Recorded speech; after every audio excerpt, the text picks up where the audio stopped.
welcome to another episode of my SoundSpeed vlog channel. And this time it's going to be a pre-NAB show, because that's about to start very soon in Las Vegas, and that's always a very exciting time for people who follow sort of tech filmmaking news. And we thought we'd just have a bit of a chit-chat about what's coming up and what NAB. we're hoping to see there. Yeah. Exciting stuff. NAB stands for National Association of Broadcasters. It's been held since about the 1990s. And 1991. Basically, it's just a big Somebody camera. checked Wikipedia It's just like- before we started. It's a big trade show for like anything film related, just cameras, production stuff, lenses, lights, all that good stuff. Audio gear.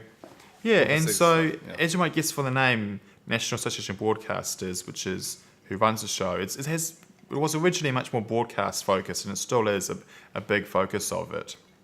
But just over the last decade, 2 decades, there's been quite a lot of interest in the filmmaking side in terms of what gets shown at NAB. So of interest to filmmakers such as ourselves, which is Of much interest. and also that they get into more of the modern technology as well. Hence why it's of interest to people like me, who works in the film industry Virtual as reality a soundie. cinematography, as we This say. guy works in virtuality, and this is and to the gaffer who of course met with us three in one of the earlier videos in my channel a couple of weeks, 3 weeks or whatever ago, when we were shooting on that side of the room facing this way. We're just mixing it up now, keeping it crazy. Why not? And anyway, back to the topic at hand, but NAB, what's some things you're looking forward to seeing coming out at NAB or hoping to see at this year? Well, I'm always looking forward to seeing what what new lighting and stuff comes out and camera things, and especially with like Arri. I know their new signature primes and the Alexa LF they just just came out. announced their first Which large is, format camera. It's pretty beast, it's got all the good stuff like the built-in transmitters and everything, and it does all the codecs that you want, and it's just. But what I'm really looking forward to though is because apparently Canon should be unveiling or whatever the new C300mk3, which. Wait, really? Apparently, yes. I've not seen that in any of the All right, rumors. well, it's a rumor, but When it'd did be you pretty see this exciting. rumor? I don't know, just Did, someone told me, you said C300 Mark III. Yeah, the Mark Do you mean III. the C100 Mark III? So it's a everyone's- C300. guys, It's rumored that it could come out. It could do 6K and 4K 120 FPS. So why would you need anything else? Because I hadn't heard anything about that. Because you'd think you'd be issues between the Mark III and the C700 coming out. What would be the need should have? Because It's just that it's what kind of camera body they want, really. I know. Guys, like Sony A7R, Mark 9, A7R, or should I say A9R, has been a legendary camera that we've talked about for years. Yeah, for a DSLR, it's it's pretty beast. We're talking about the the C300 is quite a different 72 megapixel sensor, alone. So they released the A7R earlier this year, but the A7, the proper A9R is meant to be phenomenal. It's meant to give us the sensor density that we imagine we could do, where we can film 8K natively on a camera. Yeah, we're not going to be seeing that in a DSLR just yet. I disagree. But- Well, 8K, I mean, I would not be surprised if Sony actually does fucking finally push that. I mean, like, seriously, they've spoken of this legendary device for many years. I mean, that'd be awesome, but like, honestly, what would you do with 8K? If I you can were, tell like, you a filming? hell of a lot. Okay, well, then, Yeah, but you yeah, would all the actually time. probably have much more use of it. but anyway. with everybody else. Okay. Anyway, I just want to finish out the point about the C300 Mark III, because I haven't read anything about that, and I do kind of follow rumors a little bit obsessively, and it also doesn't make sense to me where it would fit, because I think the C300 Mark II is still Still a very good camera. It's still pretty good. It's still relevant. I mean, it hasn't had anywhere near the impact the C300 Mark I has, and it's playing second fiddle to the Sony FS7. But Sony's really. I think what's really missing is the C100 Mark III, because they've had the Mark 1, the Mark 2, and they've still got a 1080 camera, so they don't have an entry level one. Yeah, that would be good, actually, that does 4K. I mean, they've got the C200, but it doesn't really fit that niche of an entry-level cinema because camera. the price doing range is going to be 4K. the downside for the C300mk3 though. The price range is always going to be the downside. Yeah, I mean, a But C300 honestly, Mark what- III if is going to be like 15,000 American or something, whereas like a C100 Mark III is going to be like 5K American or 4K maybe. But which is Sony's really giving them a run for So, their money. that's what I'm saying. Sony A9S Topic came of out. Sony. Sony A9S came out recently, right? Yeah. Why has so Sony when they did the A7R, right? You had the A7R, R for resolution, S for speed, right? Where is the R? Where's the A9R? I'm telling you, they're going to bring out the A9R. It's going to be a 72 megapixel sensor, which allows you to technically, with that processing speed of the new chip that they've literally been talking about, rumoring about, hypothetically it should allow 8K. Maybe at 30 FPS, sure. But it's fucking 8K. You're calling me very skeptical within that in the next 18 We'll months. see what happens. I mean, the A7 knows, series. We've talked about this for 2 years. I mean, for someone in the kind of work you do, like that'd be phenomenal. Well, like that'd be pretty fucking I awesome to like capture high-resolution your photographs, stuff. yeah.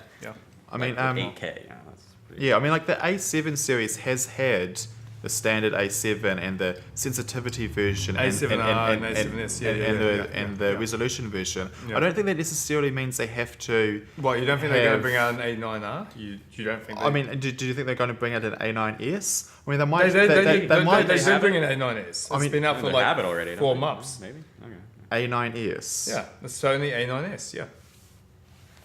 Well, they brought out the A9, which is Yes, they basically the A9S. brought out an Still, though, A9S. I mean, It's an A9, but there's no such thing as an A9S. Sony- So there's no reason they need to have 3 different camera models at each time, because otherwise that means I'll have 6 different models of full frame cameras, which is, I mean, they've already got 4 different models, not counting the previous generations that are coming. That's a lot. It's just too many. It's just It's too too many. many. It spreads them too thin. Fickle. So my personal feeling is I think the A9 will just stay as the top one and they won't differentiate it. It'll be the A7 series that they keep differentiating into the base model. I completely disagree with I think with with the Lumix G5s and that, like, it really gives the A7 GH5.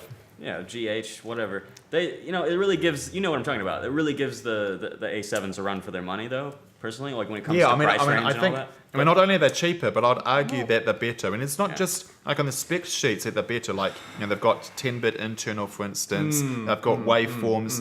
But just like the way Panasonic seems to implement their cameras, it's not necessarily something you can like write down on a spec sheet. It just I think it's just more useful for the everyday, like, run and gun kind of thing. just in terms of usability. We've completely like sidestepped the Anyway, so yeah. Go back to NAB. The Nikon D850. It was a good camera. It came out only a few months ago. Fantastic camera. Like, yeah, I mean, you could even maybe make a case for it being the best DSLR that does video. And I know I put DSLR at the front because I'm not going to count the mirrorless because obviously it's behind quite a few mirrorless ones like the GH5. But yeah, I think it could be argued the D850 might be the best one for video. Look, as far as I'm concerned, hello, talking to the world. As far as I'm concerned, my next camera I'm upgrading to is the D850. If you do photogrammetry, I mean, done. He's got the D800 at the moment. Is it D800? D810. D810. Yeah, I've had it for years, though. It's old. I mean, it's a cheap body. It's like 3,000 New Zealand. I mean, you can pick up the D800 for almost nothing, second hand. But the D850, and that's still 36 megapixels. The D850, I can shoot extremely low light of a back fucking illuminated. Sorry, apologize for swearing. And interruptions. Anyway, No, but really though, like, okay, when it comes to lights, like, everybody, like, I don't know, me personally, I think that with these new LED Fresnel lights like we're using, right now, like that's like the new frontier of lighting right now. And, everyone's gonna be coming out with their own, 1,000-watt equivalent LED, and it's I mean, like that LED didn't like the director bite just because he got sick of the red heads blowing, so he just went out and bought it on a whim. It's annoying, kind of ridiculous. Nobody wants when to you keep, think about hot bulbs that blowing, and then you have to replace so them. hot, it's shooting in summertime. You get pretty hot and you get a sweaty. room full of actors, and you get these like big ass lights, and you just generating don't so much need it. heat. Melting your gels and all that. It's just a thing of the past, really. So that's the one of the things I'm looking most forward to this year. Yeah, I mean, there's definitely going to be a theme, I think, in the lighting side at NAB. It's just the LED technology taking another step forward. I mean, I mean, for a long time, LEDs have just not been good enough. especially at the budget level. They just keep getting stronger and stronger. But we're really seeing a turning point over the last 18 months and in the near future to come. That really if you get affordable lights that are worthwhile buying in LED range. Thanks to companies like Aperture, just a shout out to them. Yeah, Aperture's coming out with a new one. That's we've supposed to been be pretty using good. an Aperture light. Which one was it? The Tri-8 we've been using on the feature film. Oh yeah. That's a great panel. Gilbert just bought that. It's got everything. It's got the bicolor. It's got the attachments. It's powerful as hell, but also you can dim it way down. It's just like a nice little highlight. You could probably run your car over it to not survive. Probably, yeah. Definitely. It's a heavy duty beast. I mean, for a light panel, it's a Tesla Powerball. Just they haven't advertised it as that. That's simply the truth. Probably not. Yeah. It's battery power. Yeah, I mean, battery technology is another area that's going ahead pretty quickly. Anyway, I want to pivot back to just finish off the point Can you're we saying pause at any about. point, or we're just rambling because I'm not going to edit this video. This is a one take, right? Can I urinate in between? Sure. If you want to take breaks, you can wander off. At this point, I love your rant. It's also open to the viewers. If you want to take a break and go walk off and come in, go for a wee? You're welcome. Well, yeah, we should go. Your neighbor, what was he? Anyway, what did he want? He just came in. I wanted to finish on the point you're saying about the C300 Mark III. And by the way, I'll have to explain and edit why I've disappeared. There is going to be no edit. They're going to know because they just heard you exactly. You might have had a little bit more than me. This is only my second cup. By the way, it's really weird drinking from a square cup. I'm starting to regret my choice now. I'm totally not down with the square cups. Like when it comes to drinking, Look at it. They look cool, but when it comes to putting your mouth on how could I something, resist drinking from that cup? like a cup, I'm I'm circular. It's got to be. I'm going to start drinking from the corner. That makes more sense. Anyway, I wanted to finish off that point about the C300 Mark III. I swear to God, I've heard nothing about this. I do not believe it's coming. But the C100 Mark III, that is something that's going to be coming along very soon. Probably that would be a good. And I expect middle point. I expect Canon will. They probably will very hold back on the specs. It'll probably be 4K, 30p, 8-bit, and that'll be all you get. I mean, maybe they might be a bit generous with HD, giving you maybe if you want the high def and slow mo, the high res and slow mo, you really got to pay for it. But still, for those people who are excessive Canon fanboys, they need the C100 Mark III. Because at the moment, the Mark II, you can only do HD. But anyway, on the topic of that, the main core competitor from Sony is the Sony FS5. The FS5. Yes, because the FS7. Well, the FS7, that's basically does everything that a C300 Mark II can do. So they're just competing. Yeah, so basically you've got the FS7 against the C300, and you've got the FS5 against the C100, and of course at the moment, to me at least, it seems that the FS5 is just as clear ahead in terms of its capability of being able to do 4K raw output, 4K internal, albeit only 8p. And anyway, apparently there's going to be an FS5 Mark II. And everybody believes it's going to happen at NAB. If not NAB, it's going to be really soon. It's really soon. It's got to be at NAB next week. Now, how do we know this? Well, what happened is Atmos, the recorder company, the monitor recorders, they're like the Atmos Shogun, and I use an Atmos, what's it, the Samurai Blade, isn't it? That I use with my Sony F3 to get 10-bit out of it. Although at the moment I'm just being lazy and just recording into an Express card 8-bit. It's good enough for a YouTube upload, and means that when we ramble, I don't use up too many gigabytes. And where was I at? So Atmos did a firmware update, and they were listing what cameras they support, and it supports the FS5, it supports the FS700, it supports the FS5 Mark II, and people were like, wait, what? So it's quite interesting because the various manufacturers, not just Sony, but Panasonic, JVC, Canon, whoever, they often work closely with the other companies like Atmos or other accessory makers, so that when they do launch their new camera, they've got all this other supporting stuff ready to be launched with it as well to support it. Yeah, well, it makes sense, you're going to want all the accessories. Yeah, and so obviously they worked with Atmos so that it would be ready to support the camera as soon as it got released, and they just sort of let this news leak in a few days too early. So yeah, it'd be interesting to see like what will the FS5 Mark II have. Yeah, what will it bring to the table? I guess we'll find out this year, NAB. Because there isn't, when you think about it, there isn't too much of a gap between the FS5 at the moment and the FS7 Mark II. Yeah. It's really basically the same camera, in my opinion. Like, well, the FS7 has got the 10-bit 4K internal, which is a really, really big thing. So, and there's a big thing missing from the FS5 at the moment. So I reckon it will take it. But at that point, you start to ask, like, why will a person buy the FS7? I'm sure there'll still be a few reasons. But probably for 95% of buyers, they'll probably pick this new FS5 Mark II. yeah, well, people want 4K. I mean, that's just the thing. Like, Simon, he was just talking about, he wants fucking 8K, you know? Like, and 4K is even getting old now. So, I mean, if you don't have 4K, then, oh, man, you're he was complaining like about this, how like, the previous video we shot for him with my pocket cinema camera wasn't 4K enough. Yeah, just come on, 1080 is good enough for everyone. You know, you want to, like, do your digital zooming and all that, so... You know, people want 4K. And also, everything's being broadcast 4K. More and more people are getting 4K TVs. I mean, you guys know this. It's just a thing now. Still, but when are they going to come out with the 6K? I have to interject here. Look, the reason Interject. we want to film in 8K is because the standard now is becoming 4K. Yeah, well, I'm thinking like on a normal screen, you know, like 16 by 9 screen, and you have a whole different universe of what you use. 8K allows us is pinch to zoom, like fundamentally from a post-processing point of view.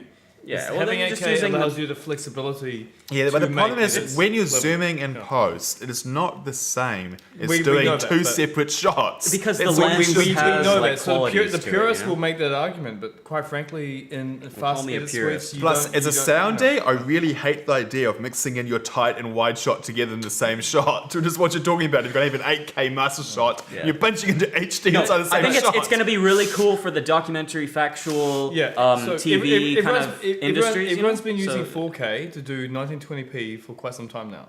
Yeah. So we're all using 4K to make nice edits in 1920p because we're all framing our shots in post. That is a given. We've been doing that with GoPros and DIY cameras for as long as I can remember. I can see Yeah. that there's a place for using 8K for 4K output, just like we use 4K for 1920p. Yeah, output. 1080 Exactly. at the Right, moment. so you're filming for a Netflix show. You don't want some wiggle room, you know. So Yeah, you exactly. gotta, have a little and bit You of want that. some think- warp stabilization. You want. Yeah, those. exactly. Yeah, and I think there's definitely like a lot of place for like 5K. Which is why the Alexa's just staying in that safe little range of 4.5 they call it. It's just like what is it, like 4,000. No, it's a really good point. 400 The Alexa do pixels. it really well. So it's just enough to to crop a little bit, but without It's 4.5 just for open gate. Yeah, it's for open gate, yeah. Because I thought when you're shooting like just normal for 4K DCI, you don't have any more than that aspect ratio. I'm pretty sure like on the LF. Yeah, I think maybe 4.5. Okay, is these for guys when are way you- too geeky for me. when you I'm not open very gate and anamorphic. Yeah, I don't even know. Walking away. I don't even know, but the thing is, it basically just crops it. By It's the just way, it has a full sensor which is open gate, and for like the cinema mode, Yeah, the wide. that's what I mean. Because wide mode, it because, just- because open gate is a just higher crops it. resolution. So it's really like, is, yeah. I mean, it's a greater height Yeah. of the sensor. That's what open gate is. So Basically. it's when they're doing anamorphic. But I don't think you normally get 4.5. Anyway, what do you think about the new mount they've got for the Arri, which is what also the new Oh, yeah, well, signature that's appliance. So gonna- they're coming in a new mount. Yeah, it's gonna think allow that will them get to integrate some more, sort of I mean. popularity. Do you think more people will start to use that mount? Probably. I mean, there's always adapters. Like the mount really doesn't limit you that much in the end because you can always find adapters. I'm you can not always find sure. Like, I mean, it limits you somewhat, but honestly, like I think they're coming out with this new thing to try to like to come out with their own new thing and just kind of integrate their own like lenses into for them to be a thing, basically. Yeah, people can have adapters use their signature primes and have it be like unique and all that. Because you can already get full frame lenses for PL mount as it is, so it didn't seem like necessary for a new mount just because you got a new sensor size. Yeah, well, whatever it is, it makes it confusing because your 50 mil is actually like a 35. Or it's some weird. It doesn't actually like add up to what you'd expect for the lens for the focal length because of this new Yeah, kind I of thing, really this should new sort of mount. So read up again as to exactly it's why just- they were it's making that just new making mount. it's just making it confusing, but they're just trying to be different, I guess. I don't know. Anyway, we'll rambling on about, what was I going to say? Oh yeah, on topic of 4K and Netflix, just happened today, Panasonic EVA 1 got Netflix approval. Really? Now, I think that whole sort of Netflix approval 4K thing is kind of a bit of bullshit nonsense. Because, I mean, so many people are going to say, like, you know, I read in forums like, oh, this camera's no good because it's not Netflix approved or whatever, or this camera's better because it is Netflix approved. I think it's a little bit silly because we're never going to really have it matter if a camera's Netflix approved or not. Because maybe we might. You don't know. Like, I know. Well, let's not limit ourselves. I'm not too sure about that, but I think the whole thing is because I have a 4K TV at home. I don't know. Do you have a 4K TV? I don't have a TV. You don't even have you don't have a TV at all. So I don't have a standard definition TV. Okay. Well, what resolution is your computer monitor then? The resolution that I can read forums and watch YouTube. I don't really care. I don't know. I just got like. Well, I do have Netflix and I do have a 4K TV. I'll say this, and it does look next level. It fucking looks next level. He has fucking 4. It's got one for each of us and one spare. But it is when you're watching like on a big 4K TV a Netflix show, like you can tell that's like, okay, this show's a Netflix show. Okay, obviously it's gonna look fucking phenomenal on my 4K TV, and so that's why you watch it. Like, you're just browsing and you don't know what the hell to watch. I think it's a Netflix show. I think that's why Netflix has this. Because they're looking very long term and they want to be able to market themselves as this amount of 4K content. And they don't want to have like legal lawyer troubles because somebody sues them and like, oh, I signed a contract to Netflix, it wasn't true 4K or something. Although the whole concept of true 4K. Yeah, well, who knows? Massive. They can always output it in a 4K. With the whole they RGB can always debarring. if they can always output it in a 4K resolution. Doesn't mean that they filmed it in 4K. Anyway, because that's a whole sort of weird thing there, the fact that Arri Alexas haven't been able to be used because they're not 4K. They're a bit short of that. Yeah, well, unless you get the RE65, trying to join the club, which is only rental only. And so I think that's why Arri brought out the Arri LF, just to like hold back so the wolves to the door, of people getting pulled away because of Netflix 4K approved programs. Because it's some ridiculous amount of money that Netflix is going to be spending on new original content next year. It's like $1 billion. I don't know what the real number is, but it is some crazy number. Yeah, well, it's the future, really. It's the future of how people are getting their content nowadays. It's just people are lazy. And while it might not necessarily be a threat, I guess Arri wants to prevent a beachhead being formed to eat into their core, product of high-end film cameras. And so they've now... excuse me. That's also why they brought out the Arri Alexa Mini in a way, because they saw that all these drones were being popular, gimbals were being popular, and you couldn't put an Arri Alexa on that. And so Red was finding their place as a drone camera. Sorry. Bet you guys would hear that noise. That's the boom. As you can tell. Apparently these guys do not breathe. Like, seriously, like... I breathe while I drink. Breathe in, breathe out. Like, you can pause a sentence for more than a second. As you might have heard or seen when you bumped into that, the way we got this set up is because I'm too lazy to hold a berm while I'm talking at the same time. Just breathe. Is I've got a berm pole. Just breathe. Mounted onto a C stand, running down into my Sound Devices 552 with a tower that's sending it direct into my Sony F3. Okay, that way I can use my beautiful... Mimi loves me more than... I love Mimi more than planes. Okay. See? He paused. Where are we going? Oh yeah, so I was talking about how Arri was basically responding to Netflix. So that's the fact that the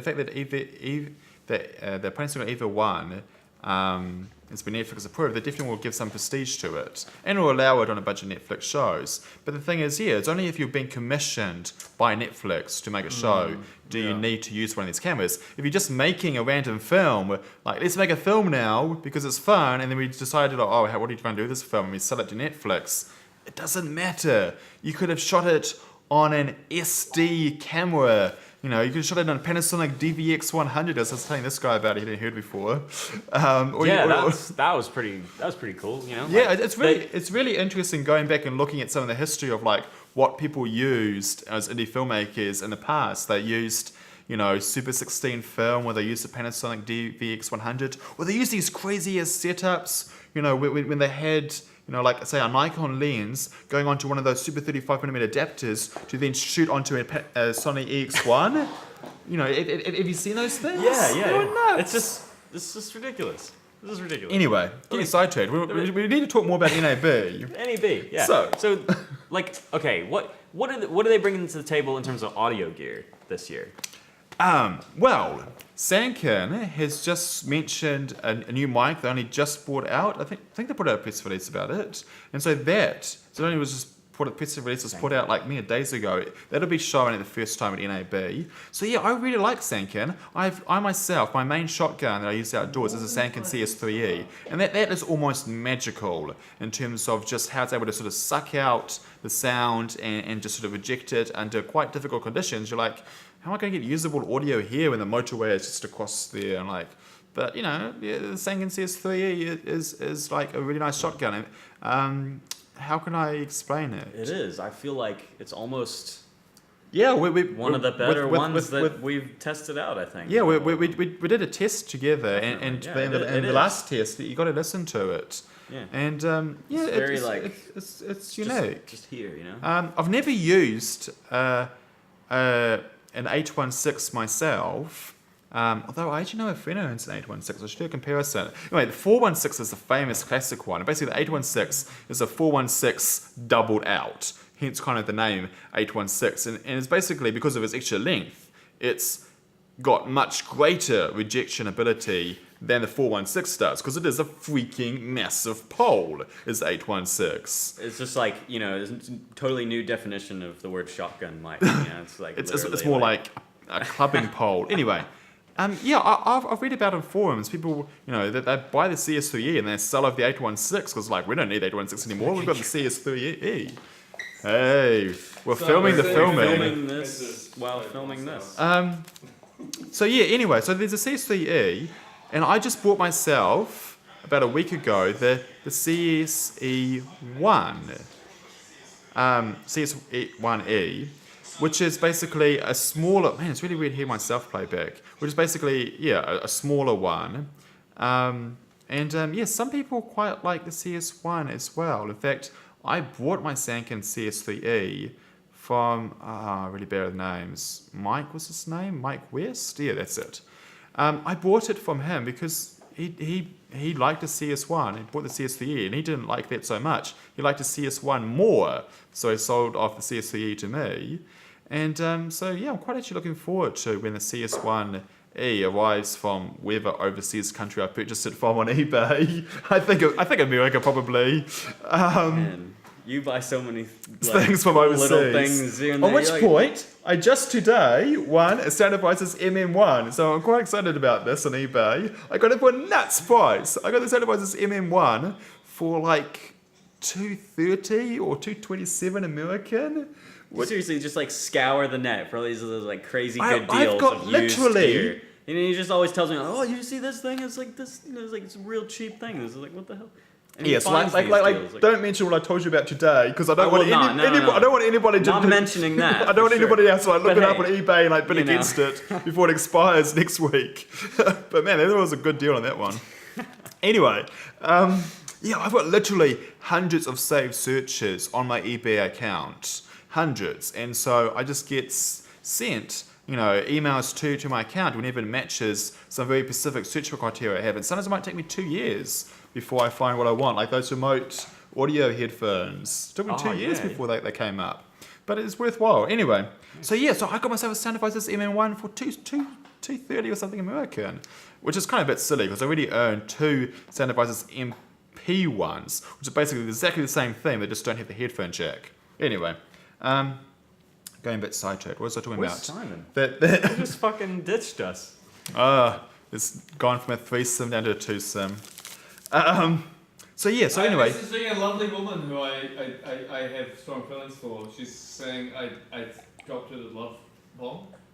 All right. Well, too many times. He's got an excuse. I'm working on it, man. Anyway, so this I haven't even mentioned what the name of this new Sanken microphone is. So you can Google it. It's called the Sanken CS-M1, and so I'm not sure what the M is for. Maybe it's for You mini. know, I'm talking to a beautiful woman too. I'm still here No, though. I know, but like, considering David just talks a lot, and I'm just like overwhelmed by it, so I'm just kind of like, I know, but hey, I'm you know, keeping it straight. it definitely, you know, he's definitely got a point with this shit. You know, this is some good shit. Anyway, so the Sanken CS-M1 is about like that long. It could be like my new indoor microphone of choice at the low price of $1,000 American. But yeah, basically, Sanken it's got quite a good reputation for, I guess, just having phenomenally good rejection for how small their microphones. And also stuff like the Sanken CS3 just has like no rear lobe at the back. So you can boom from below and not worry about picking up, say, too much of the footsteps. Yeah, for instance. that's true. Yeah.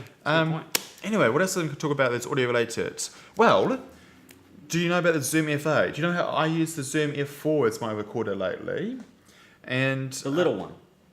my big recorder, I wear my harness. Yeah, it's just the little one. No. I mean, it's little, but it's a decent No, size. it's like a legit like audio recorder. Yeah, I mean, track kind of I thing. think the Zoom F4. How many tracks it got? I can do 8 tracks, because I can do 6 channels plus a stereo mix down. Yeah. Huh? And There so, you go. yeah, I think, 6 channels is enough for a lot of what I do. Should be. And I'm really happy with the Zoom F4. I am... Anyway, when I finish the point about the Zoom F8, which basically is one that came out just before, and it's a more well-known one, and that has 8 channels, which is really only 2 more channels than mine. And the Zoom F8 has seen a recent price drop down to $750 American, and its original price of $1,000 American is just absolutely insanely cheap for just how much it can do and the quality which you've got in it. So yeah, the F8 has now dropped down to $750. Sounds pretty fucking good. Now it's dropped down to $750. It has got some people speculating. So this is pure rumor speculation. Does this price drop indicate that maybe we're going to see a new recorder come out from Zoom, an usually F10, does. or or maybe an F8N? Just like how they had the H1 and the H1N just came out recently. Yeah, well. Anyway, That's usually the case. These companies gotta keep coming out with more new stuff just to make more money, because otherwise, Yeah, we're gonna compete. we can't keep on buying the old shit over and over. On the topic of stuff that companies that still just have the old shit, what about Roland or Tascam? And so, what about them? They used to, What have they been up have pretty cool products for the indie, cheaper priced recorders. Stuff like the Roland R44, or the Roland R88, or Tascam with their HSP82. I mean, these were all like pretty solid. I love my DR40. I have a Tascam DR40. That's what I use. Yeah, although that's a handheld recorder. Yeah, that's a little one, but I'm talking more about the field recorders. I used to use a Tascam DR680 before I moved over to my Zoom F4. So all of these are like pretty solid recorders in that sort of 1,000 to 2,000 or ish price range. But now that the F4 and F8 and the MixPre 6 and MixPre 10T and so forth and sound devices have come out, yeah, those ones on Tascam Roland really are seeming very old and outdated. It does make you wonder, is Tascam or Roland going to respond and have one? I mean, that's my big hope for NAB. Now that we're like X minutes into this conversation, well done, you guys who are sticking out watching this. That's my really big personal hope that I'll see at NAB is Roland or Tascam bring out some interesting competitive product. Who knows? They got to the F8 or maybe they're just giving up. I mean, or maybe it could be some player that completely surprises us. Like maybe, how do you pronounce it? Marantz, Marantz. Anyway, they brought out their PMW-F3 so I thought it was a pretty cool $300 recorder. Maybe they're going to step up and bring out something even better. Or maybe Blackmagic could bring out an audio recorder. I mean, they've got quite an extensive background with the various audio products they made. They brought Fusion, which is a pretty significant audio software tool. And there are a bunch of people in there that have the audio background. And they've got obviously a lot of experience with recorders. Blackmagic or Atmos. I mean, they've got expensive quarters too. I mean, what did they surprise us? Yeah. And bring us something on that topic. Who knows? How do you say that? AJ or AJA? You know, the people who bought out. I'm terrible. AJA. Yeah, AJA. How do you pronounce it? Aja? Aja? I know. AJA. Maybe it's an I'm terrible at pronouncing stuff in general. Yeah, like who knows? I mean, maybe some like completely left field manufacturer will surprise us with an interesting sound recorder. Exactly. I mean, of course, I who guess. knows? I mean, really, it's established ones that I should hope might bring out something interesting. I mean, I really hope. My really big hope in the next sort of year or so, you know, or 18 months, you know, I can upgrade from my F4, is that Sound Devices might bring out a new 600 series, because they've got at the moment the 600 series, the 633, 664, and the 688. And all of these have been around for a few years. The 664 is the oldest of them, and it's more analog based compared to the other two that are digital based. And that's why it can't have auto mix, for instance, in 664. So yeah, surely it's that time to update the 664 for Sound Devices, please. And you know, that comes out, I'll probably pre-order it if I could. And I mean, I don't think Sonos will bring out anything, because they are very small companies, so they've probably got a fairly long release cycle, and their Sonos SX4 Plus is, I think, still a strong product. I think it's really appealing. Like, they pack a lot at a very small size. A friend of mine is the first and only guy in New Zealand to have one of these recently. It cost him a better part of 10k to get it, so it's still not really that cheap. Wow. And then, of course, the established players, I guess the last one I mentioned was Zaxcam, but they just finally started shipping the Diva 24. So they're probably not going to bring out a new recording anytime soon, because I just brought out the Diva 24. And that's like a cart-based recorder that can do 24 tracks, hence the name. There it goes again, recording something. Oh yes, this guy, please, Simon, please, can you please come here, Simon, and tell us what the hell? I'm sending QGills messages. Yes, well, you can send them while you're here talking to us about what the hell is coming out at NAB this year, 2018. Any more of this camera geek, I'm gonna fucking... Okay, we're done. stop. We've talked about cameras, we've talked about lights, we've talked about audio. Okay. Now, what else do you think Okay. there is to let's talk say- about okay, here? So What from the VR perspective, Mr. what are you VR? hoping? What new products are you hoping to see at NAB from the VR perspective? Well, I mean, quite frankly, with cameras, is all relevant. Like, so, more megapixels, the better. Less noise, better ability to shoot in low light is extremely important. So, what I do love about Sony and their back illuminated sensors is that we can shoot in environments that are otherwise, quite frankly, challenging. Yeah, that Right? ISO. Yeah, Just, the ISO is crazy. phenomenal. What So about it's what like- about the phenomenal low light Sorry. performance of the Panasonic Well, GH5S? look, I'm not going to... Or is 10 megapixels Dude, enough I'm for in the him? middle of sponsorship right now, so I I'm know. not going to plant any specific cameras. So, you know, we're in discussions with a multitude of parties, right? But what we do know is what we like. What we like is extremely low light performance that allows us with, you know, minimal noise as much as possible. What we like is lenses that allow us to have a little bit of movement and absorb that through, you know, what what Nikon refer to as VR technology. Well, it's not VR, obviously. It's not VR. It's just Vibration reduction. Vibration reduction. Yeah, just to be clear. The vibration Nikon reduction. geek here. Yeah. So, you know, thank you, Dave. Stabilizers. So stabilizers are extremely important. Basically, image stabilization. the ability to have yes. a freeform DSLR where I'm not stuck with a tripod and working with low light conditions is extremely important. It helps me a lot. So, you know, but at the end of the day, megapixels is Friends, extremely share. important. Yeah. Sharing is caring. Okay, so now these guys are drinking, and now I'm the sober one. What the fuck is going on? Well, you had a very big Oh, head sober, I don't start. know. You Yeah, had well, a very big head start on us. I invited these before we guys. I arrived. invited these guys to my house. I'm not entirely sure why. But no. But fundamentally, what I'm very excited about NAB is quite frankly the quality of sensors that are coming out. The quality of mobile, which I know is strictly not an NAB type thing, but the quality Are we allowed to talk about mobile well, we cell could, phone cameras? Don't. Is that a dirty don't. topic?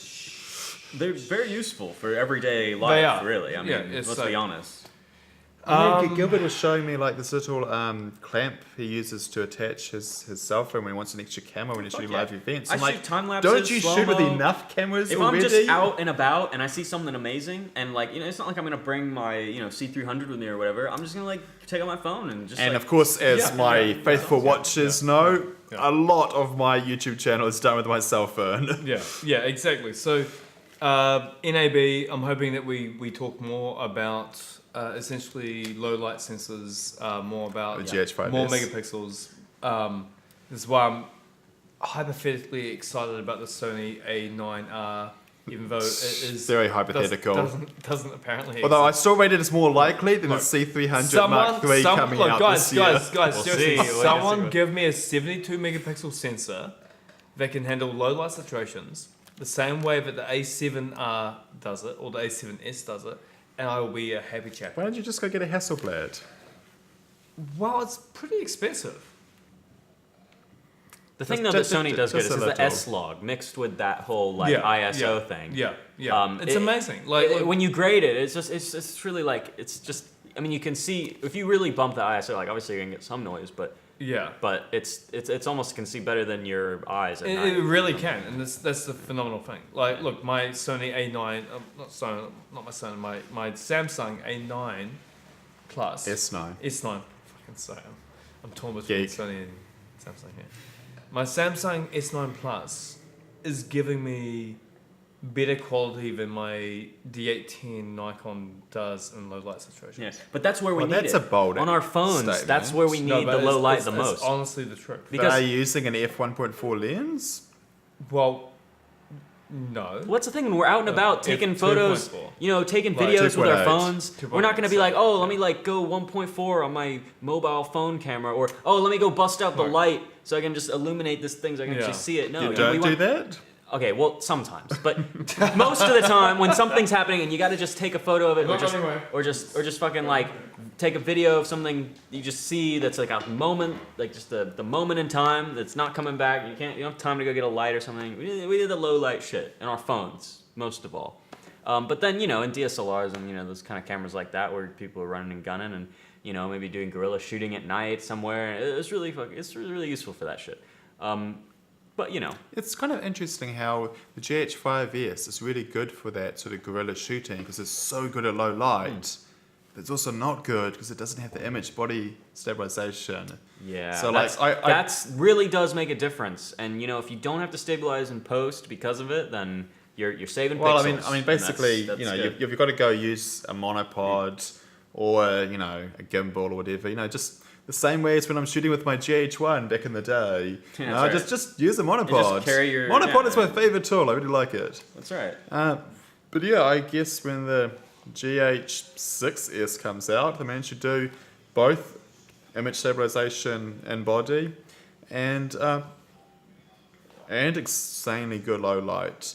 But yeah, like possibly, because for one thing, there was a legitimate small portion of the market that doesn't want image body stabilization because that sensor moving around actually looks bad when you've got it locked off to something like, say, you've got a car mount and it's bouncing around free because you haven't locked it off securely to the thing you're mounting it to, like a car.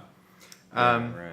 So there's a legitimate point for why True. you You don't do get want that stabilization-y kind of look sometimes.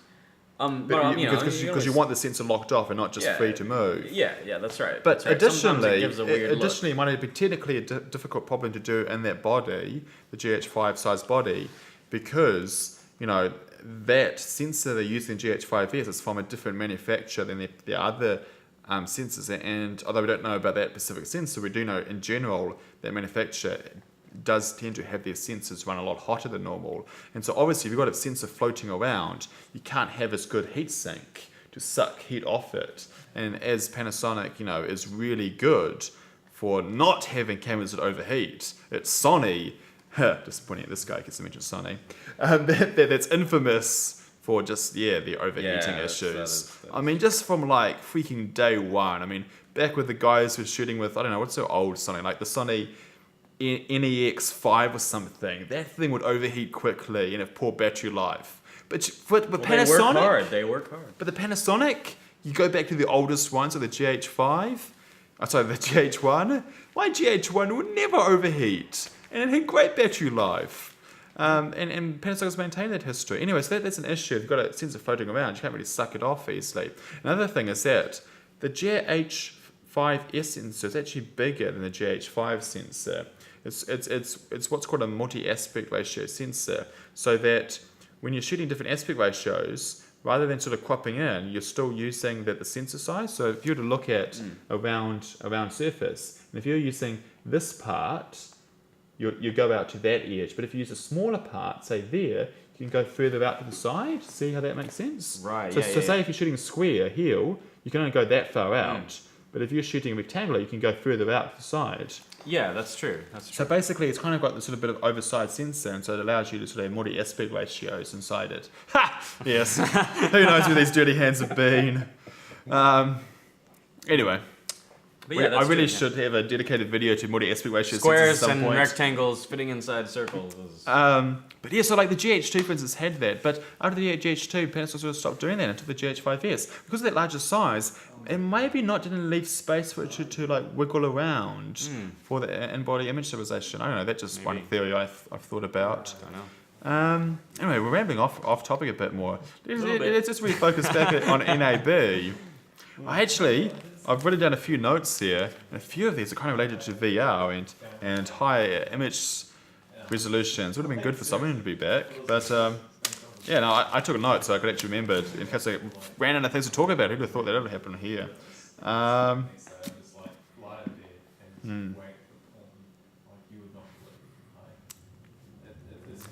Yeah.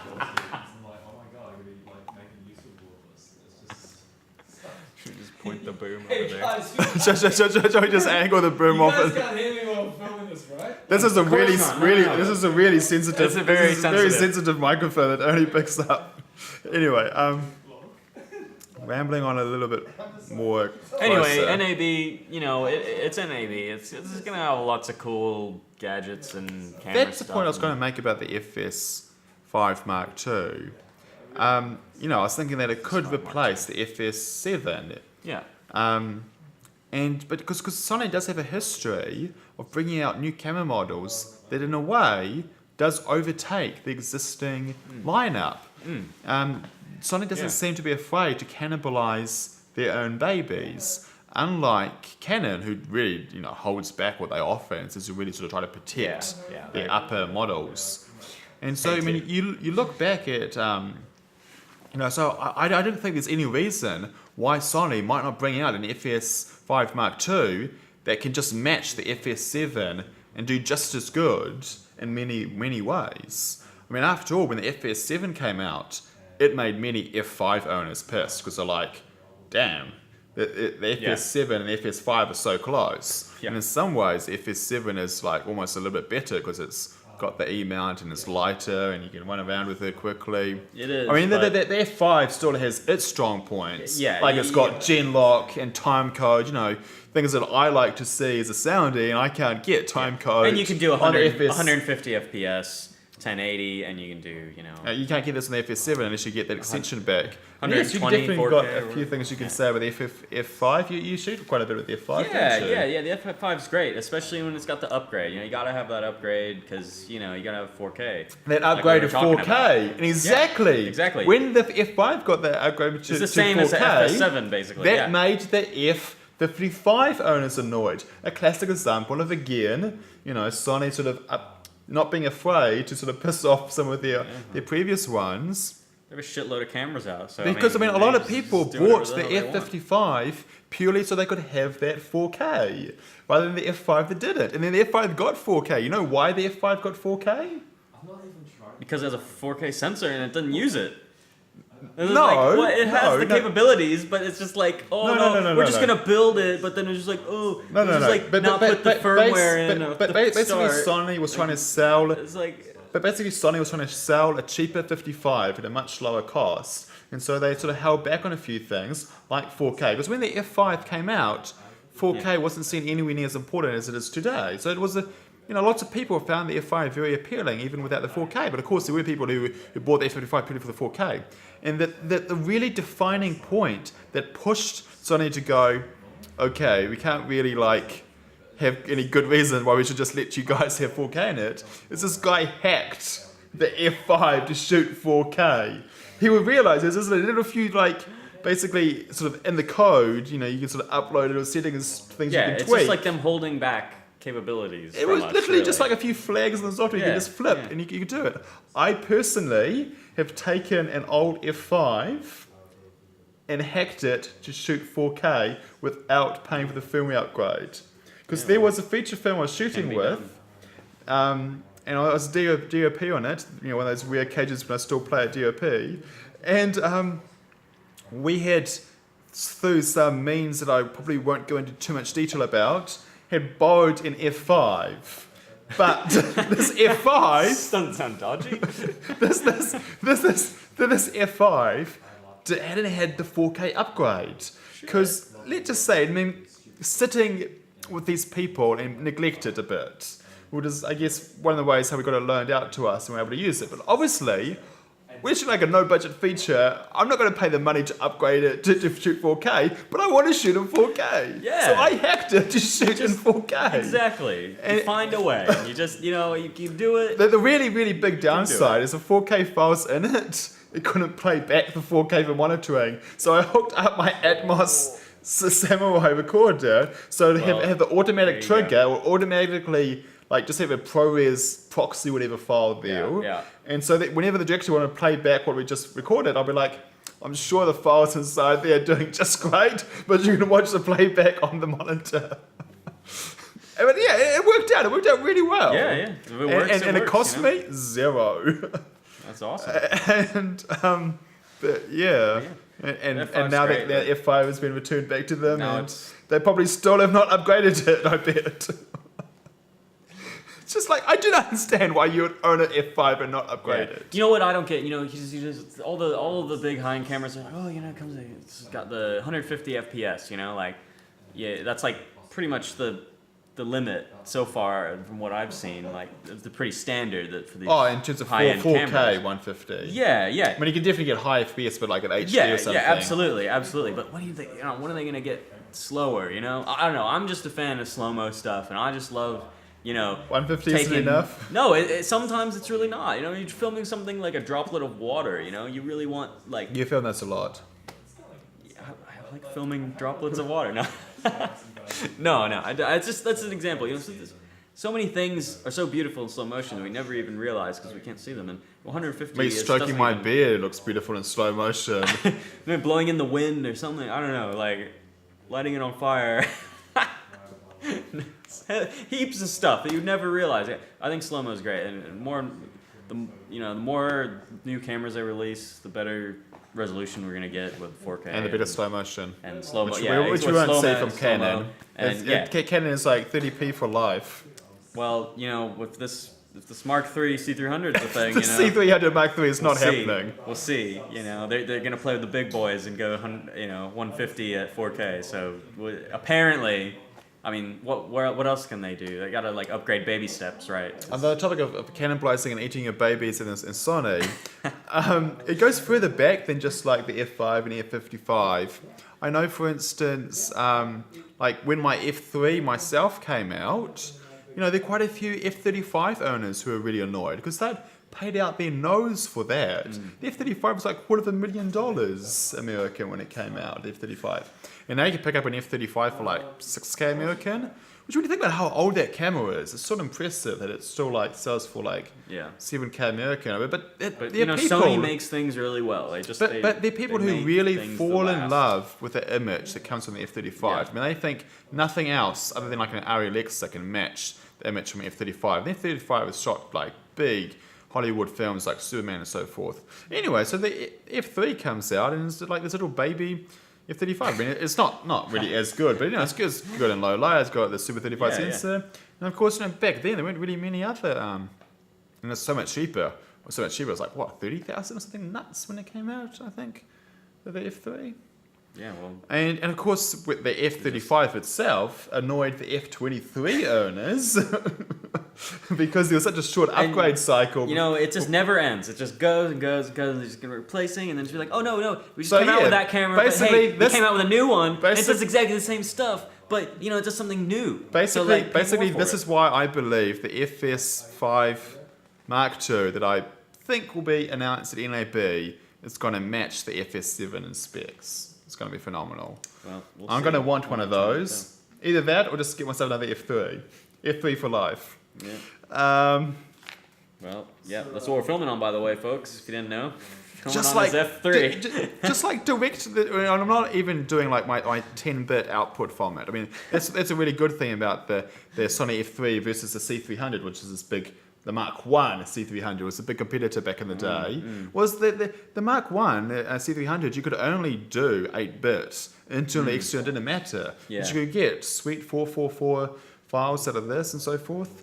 And Yeah. Canon has been like a little bit behind, but still they deliver. yeah, they have their place. But I'm just not a fanboy. I do actually own one Canon camera. Actually, I own. You do? I own the Canon. 5D. No. The 650D. the Canon 50D. 50D. You can actually shoot okay, raw 50D. video with that. Raw. Yeah. Magic Lantern has hacked the Canon 50D. Oh, with the hack, yeah. Yeah. But Canon would never which just is nuts, give us that. because the original Shame on you, 50D Canon. couldn't But, even do you any know, video. If it's like if a piece of Couldn't technology do has any the video. capabilities to do something, but the people that make it, they go no, like no, we don't give them everything. People that it can who have do, taken- because that's like Peop- that won't sell us as many. People who've taken the 50D apart have looked at the circuitry on the board and seen there's even a microphone placement on the Canon 50D circuit board. So they knew the 50D, they were intending to put video in it, but then just like, no, we're not going to. It took Nikon with the D90 to drag Canon kicking and fighting into the 21st century and offer, video in their cameras. So, thank you, Nikon, with the D90. Because, like Canon and Nikon, they watch each other like a hawk. So one Yeah, does something, the other one responds back and does it. I think, that's sometimes Nikon's a bit underappreciated. And then with the new Canon that they're coming out with, what was it? The what is it? The new cinema Oh, camera. the C700. Yeah, Yeah, the everybody's getting C700. onto this whole sort of large format. They just So want to be like, hey guys, we have a big rectangular camera as well, guys. Like, hey, look at us, we're Canon. Yeah, it's funny with the C700 because It's just for those- it's gone into the big size, whereas cameras are kind of getting a bit smaller. That's right. I mean, even like the Sony Venice. It's silly, but, If you you heard of know. the Sony Venice, they came out like. I haven't heard of the Sony Venice. So basically, the Sony Venice is basically. So Sony used to have the F65 as their top high-end camera, Yeah. and underneath was like the F55. So the Sony Venice is kind of like Venice. it's kind of like their new highest-end camera, and that's got a full frame or large format sensor. Yeah. And that's actually a surprisingly small compact camera. I mean, it's still pretty big. Anyway, so Sony's got their large format camera. Kinefinity has got their large format camera. That's something I'm looking forward to seeing at NAB. I think I just saw an Instagram post today that I think their hashtag hinted that they might have the large format one just to show at NAB, because they've said it's coming, but they haven't given us any information, Kinefinity, about sort of the price or shown any sort of working models just yet. But they do have the MAVO, which is a 6K, so with 35. And a guy here in New Zealand has pre-ordered one, so we're going to see the first Kinefinity camera in New Zealand soon. Whoa. Looking forward to that, because I'm quite a fan of I don't even following know. what Kinefinity does. They always seem to be sort of pushing the edge of price performance to the next level. Yeah, well, I'm not like too familiar with that company, but from what you said, it sounds like they've got some. It's one of my missions in life is to Kinefinity. make more people familiar about Kinefinity. You've made me familiar today, so Yeah, I've been trying to talk Gilbert into saying that should be his next camera. yeah. Well, because you gotta know about the underdogs too. It's all good. Knowing what all the big players are doing. Yeah, I guess it's one of the reasons I sort of like them a bit, because they are the underdog. Yeah. But sometimes they come up with perfectly good stuff, and we just don't know about it because they're not as big of a company. So Yeah, I mean, you check them out. Check out the small boots. You know, if you got it. You never know. I mean, there are a lot of booths at NAB. Like, is it hundreds? It's some ridiculous amount. I'm sure I could go to NAB and spend every single day just walking around. One of these days I go to NAB. It's just Las Vegas is a long way to go to. Although I was just talking with my brother about going to Las Vegas. They wanted to go there for the stag do, and I'm like, why not? bit Have you far. been to Vegas before? Never. Never? Oh man. But yeah, Gotta hit up Vegas. I'm having a brother who's getting Something married, else, man. and they're talking about going to there. For they've been like, we're going to go. Okay, I would rather go to London actually if we're going to travel somewhere so far away. Yeah. Probably, but yeah. I mean, I don't know. I've been to Vegas so many times, but. He's American if you can't tell from the accent. Yeah, I'm an American, so. How did you find yourself here in New Honestly, Zealand? I'd rather go to London myself rather than Las Vegas. There we go. We should both go to Las London. Vegas, but you know, like I've never been to London, so that'd be fucking sweet. Anyway, been to Las Vegas like a million times. Yeah, no appeal there. Anyway, So yeah, what's Simon's not he's coming too back, busy so chatting I with will girls switch and- on to busy chatting to like- girls, and you're checking conversations with girls. I guess it's a Saturday night. periodically throughout. I'm the only one who's just staying focused about my tech gear obsessions. I took notes even to talk about on the back of one of my bike courier dockets. Anyway, seeing as it's gone, I'm going to skip on this topic I was going to wait for him to come back with. Because, it's related to the point of, the last video we shot for him, Simon over there, was shot with a pocket cinema camera. And he was complaining about, the thing's only 1080, he wants 4K. I'm like, 1080 is good enough for everyone, thank you very much. Especially for just a free fun video done while we're drinking. But, anyway, there are many other people. It was pretty good, It looked pretty nice. And, Yeah, he really loves it. Yeah, no, I mean, it looked nice, it did well for him, especially yeah. for his because of Andrew and his lights. Well, it's like at this time, what is it? It's right now. It's like it's just 12. It's Holy midnight shit. right now. It's midnight, and what was it last time? It was 1 in the morning by the time we started filming. No, Oh, yeah, when we started. we had an hour argument about the lighting, and then finally It was part of, not me, but more Dave Yeah, it was and part of my Simon. 3D chess Very thinking. specific It about was part of my directing whether or not angle. this light back here was gonna be a thing or not. And do you think that this light adds something in this shot? I think in this shot it's pretty cool, and But in the other shot, in the other shot last it's time didn't. questionable. But it really, the point is, we shot a cool video for him, and it's online, and it's the 8 minute. This is the final full edit of it or whatever. 5 but minutes, something. something like that. But it's done well for him, so that's cool. We've got a problem. It's cool for just some just kind of thrown together thing the last minute. Yeah, late at night while we're drunk. Last second, just- we're like, just let's shoot a kinda- video, like we're doing why now. not? Exactly. Anyway, it's not just Simon. Of course, many people have been going, where is a 4K pocket cinema camera? And yeah, just there hasn't been one from Blackmagic. I mean, they had the pocket cinema camera, they brought out the micro cinema camera, which basically was pocket cinema camera in an extra smaller form factor with a bigger battery, so that's good. A full-size HDMI port, that's good. And 60p, so it got your slow motion. But still 1080. But they did the micro studio camera, there was 4K, but that was only external recording, and it was very much a studio camera, so it had issues like poor dynamic range. I don't think it had log, and so yeah, it really wasn't something that we would choose. And so yeah, there just hasn't been the pocket cinema camera 4K coming at all. Instead, you have to look at the Ursa Mini Pro or something. And so yeah, that is. It just seems weird though, just to have that much of a good image. It's such a tiny little thing, with a good lens on it. Oh yeah, I love my pocket cinema camera. I mean, just look at that. What was it? What is it? The thing? The GoPro. It's a Zcam E1. Yeah. But yeah, I was The going to E1, say, my pocket cinema camera and my Zoom F4 are my two best purchases for bang for buck I probably ever made.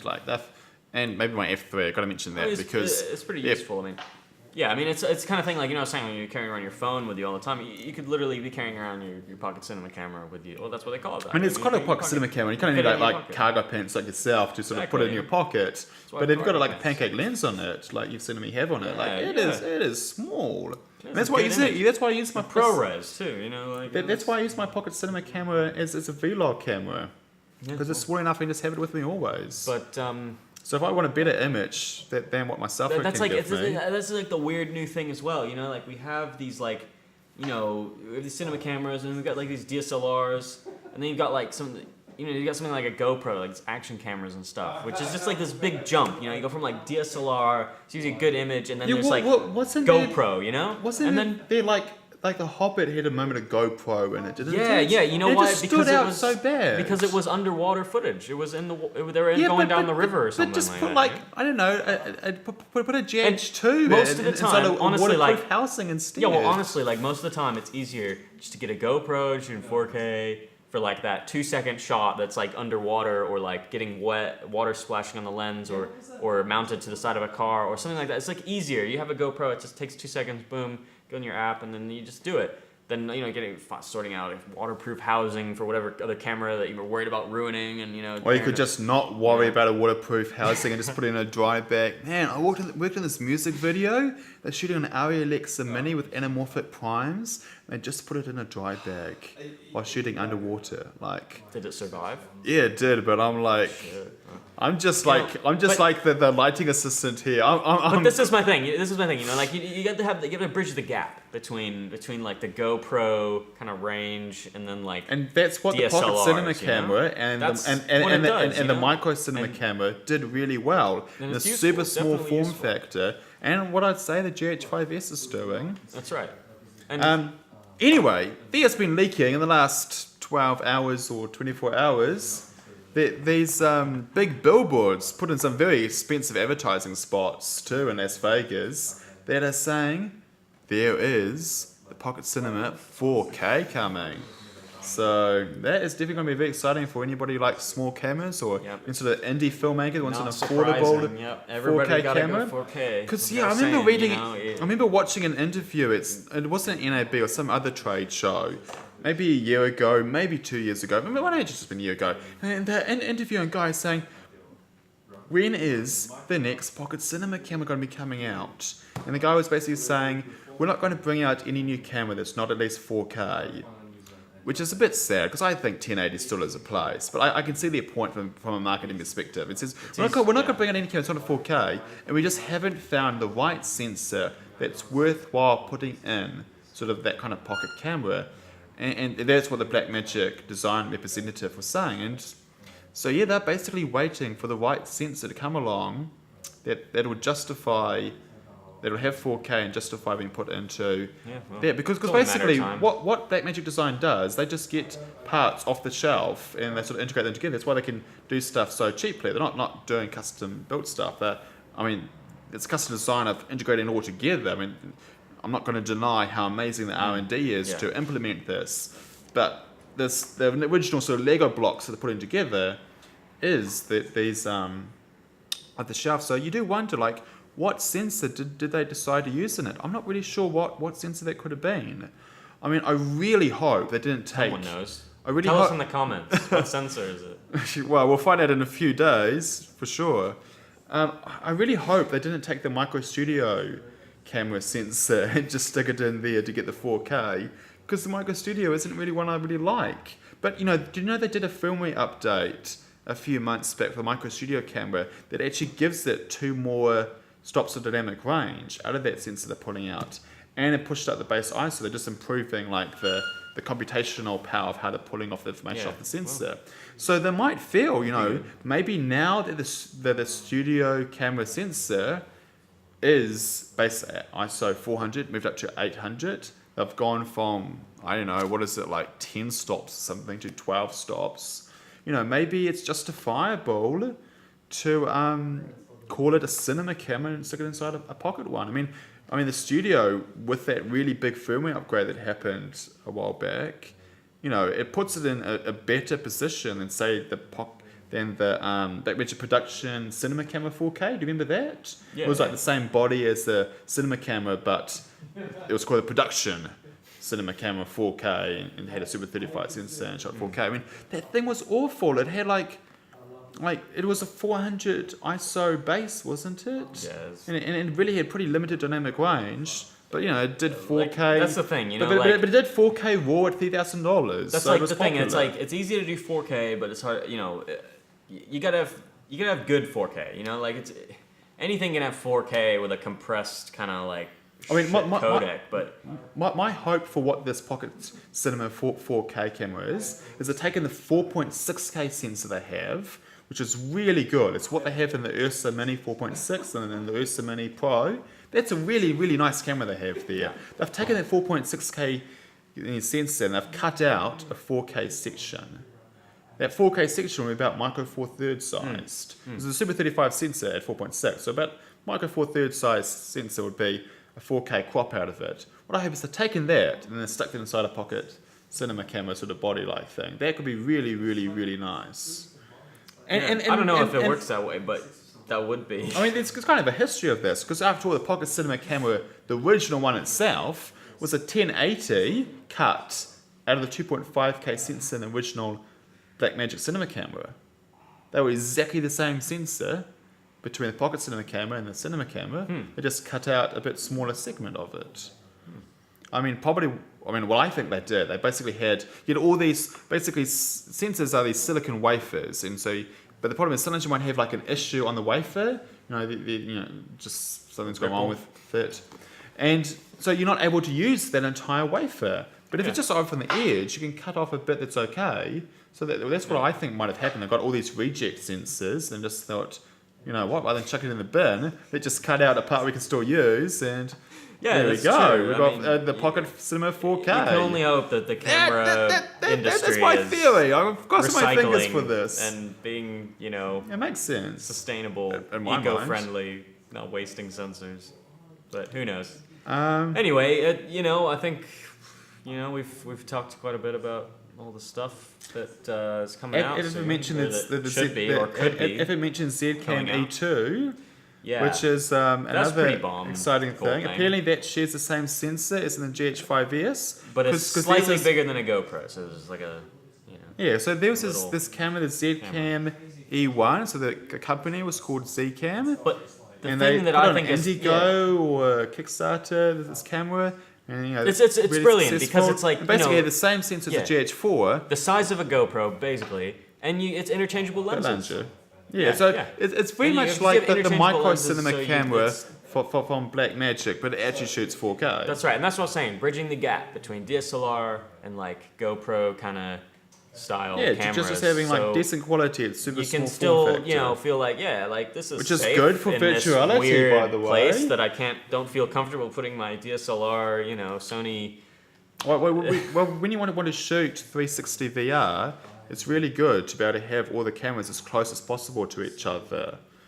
Yeah. And that would be great and for so that. And they are coming out with their own VR range, right? Well, they have been doing that. So Zcam, which is the brand, I Yeah. think they saw how popular the E1 was. It was such a small camera with the decent, GH4 sensor in it. We were building it into these VR 360 rigs, and basically they've been bringing out lately, since the E1, a whole bunch of different VR 360 cameras, like the S1, for instance. That are pretty good and appealing. Yeah. And but I don't know. now they you got the. talk to him about that. Oh, he'll have probably some bad He'll be things. like- He'll have bad things to say about VR 360. I'm sure. That's some amateur shit right there. Yeah, I mean, I'm a fan of VR 360. No, if you're wanting On to the get topic into of- 360 video though, it's just a good. It seems like a good like. We need to entry. shoot some VR 360 Yeah, video. we should. I mean, it's the new thing. Like, nobody thinks of like, how are you gonna watch that? He's gonna be like, I'm gonna like watch this Yeah, 360 video, guys.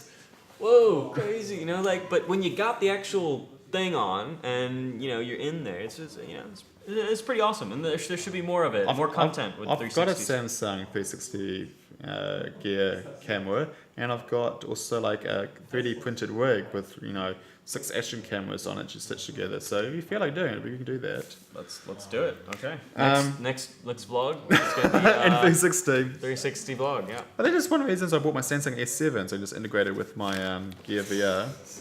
But anyway, on the topic of 360 VR, Why don't we have Simon on the topic of I know, 360 VR? Where is Simon? I've got this list of things I was talking to. I was leaving them at the bottom, so I could wait for him to come back. Oh, those are going to fetch him. Anyway, worse off. I'm going to talk about. Just say one thing about 360 VR. No, don't pick anything. I'm going to just say bad things about it. So yeah, look, I'm hoping you enjoy watching the purely unedited version of this. Anyway, I'm going to read my notes here. I really just have that last point I was going to say.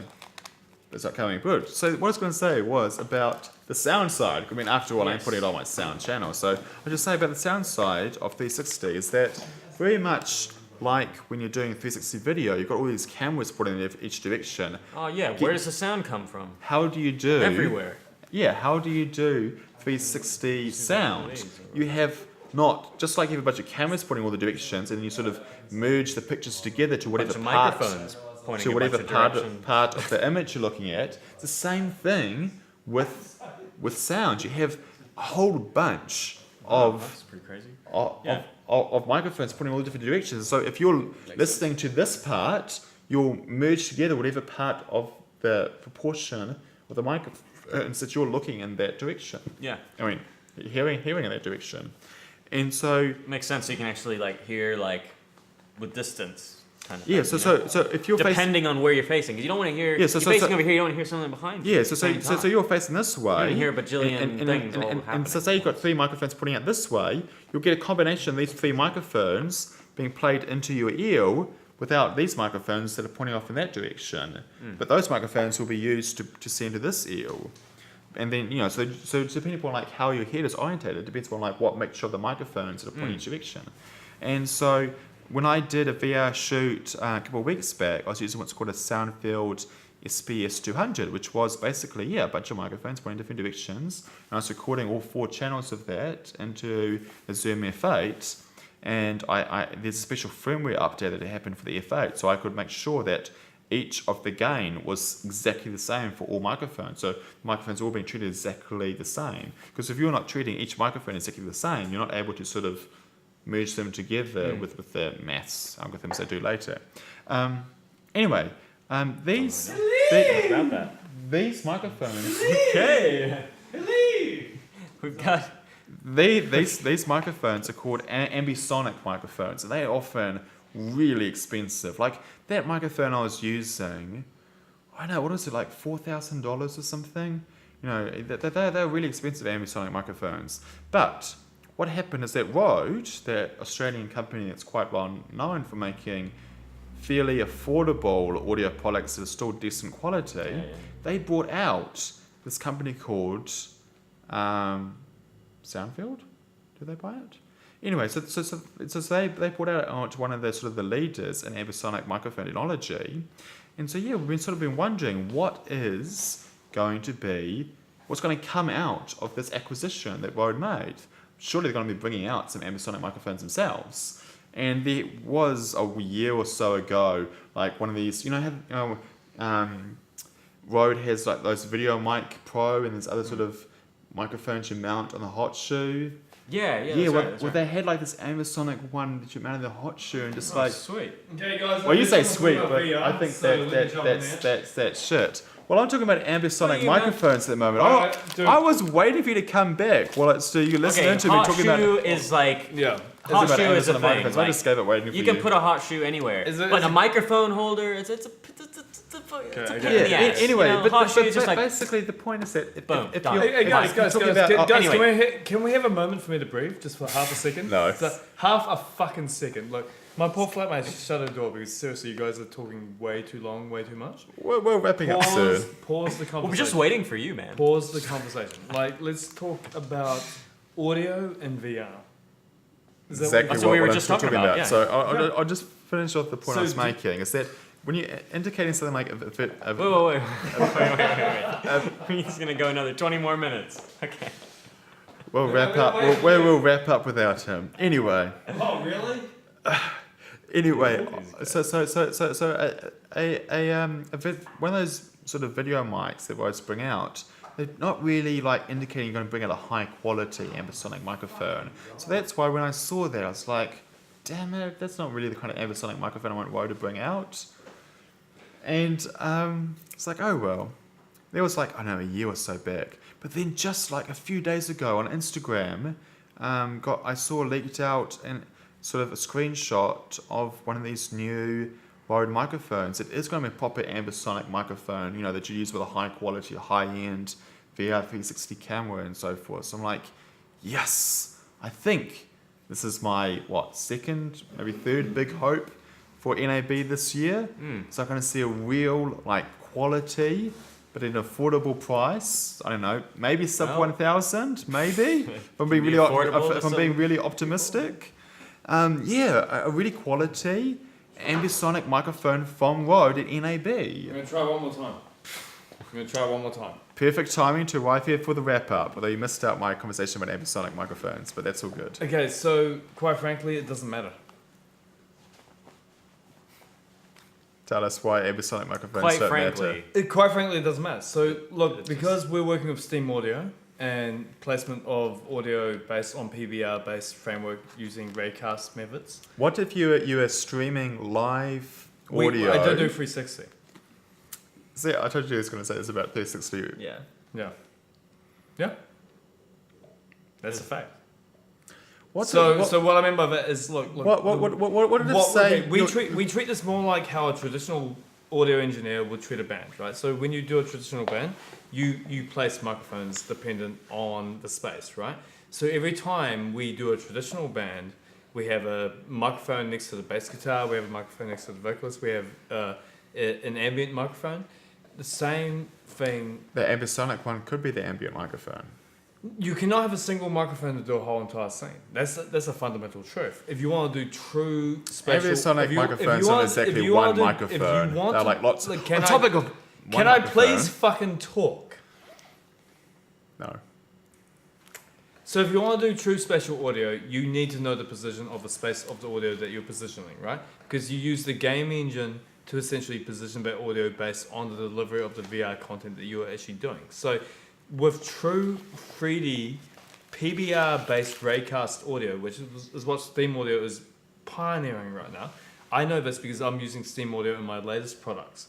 And so what this means is occlusion, the qualities of the materials that are in my environment are literally affecting the way that the audio bounces and absorbs itself into its space. You have to record the audio at its source. That's the most important thing. So with a 360-degree camera, you have a single point in space, and you're trying to essentially create the illusion of space that it can't possibly do because it's stuck on a pole. Okay? So what we do is we record a gig, and because currently we're actually working on this. Yeah, right? for sure. So that's because So your one, you have people moving through the scene. But yes, when you've got the video, you press the second one point. It doesn't matter. We are recording it like you would... Look, everyone's getting confused. I get what you're saying. The difference between VR and the real world is there is no difference. If you record a VR concert the same way you record a real world concert, the only difference is that your microphone that you're using to do that live broadcast is geotagged in space and time and location, basically. So yeah, so you, I think both of use, them so should... so I you feel use both the of game. them- You use the game engine to reproduce the qualities of what it would be to be in that space. So the illusion of distance when really you're recording it Everything is rendered real time. close. But Yeah. now we had a conversation about this last week in terms of recording things at a distance versus recording things up close. So And you now, have ambience. How do yeah. you? So you're saying that you use a mix between ambience and like a straight on recording. We of literally treat it like a real gig. So and okay. program it when you're moving in and out. So if I want to do a VR concert, right? One, I've already mapped out the space using photogrammetry to record the actual space itself, right? So I know exactly the space. I know its quality. So we're using techniques right now where we can literally map the physical properties of an object when we scan the environment. So we know that wall is going to be, is a wall. It's made out of plaster. So when sound bounces off that wall, it's going to absorb sound like that. When we look at that device, we know that it's fabric. You're saying you can get we're impulse reactions. We're literally doing for impulse where- response reverbs on each and everything in real time. What's more important? What's more important is that we are when we have our game engine environments or photogrammetry environments, right? We are now not just giving the qualities visually, we're actually mapping out the qualities on an auditory level, which means that we know how the sound is going to bounce. So when we also record a gig that we're going to fill into that environment, we know how the sound is going to bounce. We can reproduce that live. So that's the big difference here. We're not faking a real-time performance. We're literally real-time generating the way that the sound would bounce in that venue. So if I gave you a performance of one venue versus another venue, it's going to be completely dependent on the venue itself, because the venue actually carries the qualities of the way that the sound would behave, just the same way that the light behaves. We're Now, doing real-time do you need to simulation. record everything at every space a person could possibly be? That's what I'm trying to say. You're creating the record it echoes. at the source. You're creating the We sense of literally- distance we and literally all create that. There's this thing called impulse response, which you're kind of sort of recording how Yeah. sound behaves. But it's way more than It's impulse programming response. all that, It's way too. more than impulse Yeah, response. Yeah, Like, and so basically when you've got this sort of these VR tools, that you've got the space, you can it's sort PBR of, raycast. you're able to sort of place the sounds It's inside real the space time as well. raycast And so- rendering and of so, audio. Yeah, I It's- reckon that there's sort of there is a use to use both an ambisonic microphone and say have a lav on the actor, and you move that source through the space as the actor moves through the space themselves. Yeah. So you integrate them both together. It's So very promising. Sounds very exciting. No, it's But- more than and- very promising. but- It's and- what it and- means, and like, sonic no one microphones ever are uses still- the word still promising useful. with me. No one ever fucking uses that word. Because you deliver. No, I did that right? deliver. That's Look, it. with Yeah, I Nefertari's Tone, we actually did this. So No, I've been in it. Yeah, I was every- in it. That, yeah. that was legit. Like, I yeah, gotta so say. when you Very to the turn. when you duck behind that It rock, was fucking you would real, hear the wind Yeah. be deducted from your source, but you would Yeah, still the hear fire, the wind the- bouncing back from behind you. So that's the point I'm trying to make. So we're gonna deliver the same shit that we did with Nefertari's Tone to a live VR music concert. So we can plant a single sound source, right? Let's call it the fucking vocalist, right? And then let's say some guy's playing guitar. So we plant another sound source where the guitar amp is, pumping out that volume. We can pump out many of these sounds at the same time in real time, and it literally treats it like raycast, which is basically ray traced audio. Ray trace audio, which is ray trace. I don't know if you come from a video or a 3D animation background. yeah. But ray trace I did ray tracing before I was a dude, teenager. Dude, I was doing ray tracing when I was 7 years old on 1989 on my Amiga 500. Okay, Some of us didn't have an Amiga. My computer's still there. Okay, I've been doing this for 25 fucking years. I'm telling you, the way to simulate reality is to actually simulate reality. Yeah, anyway, like I said, Anyway. I think there's a place for sort of putting sounds good. inside There the it is, VR folks. space, integrated with There it the is. songs. Okay, boom, I'm out. There it is, Yeah. folks. Down. Anyway, Gonna tell my girlfriend I love her. Anyway, one last point about Ambisonics before I wrap it up. There is a second order Ambisonics microphone coming out. So first order is when you've got those 4 microphones putting out.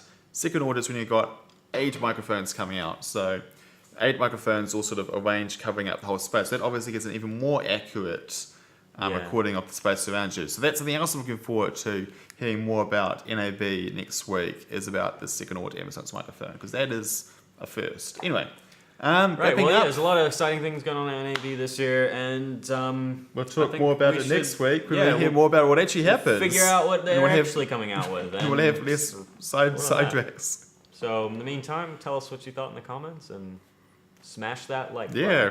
button. He does all that stuff for me. Thank you very much, because I never remember to say it. Peace. Bye. Subscribe. Thanks.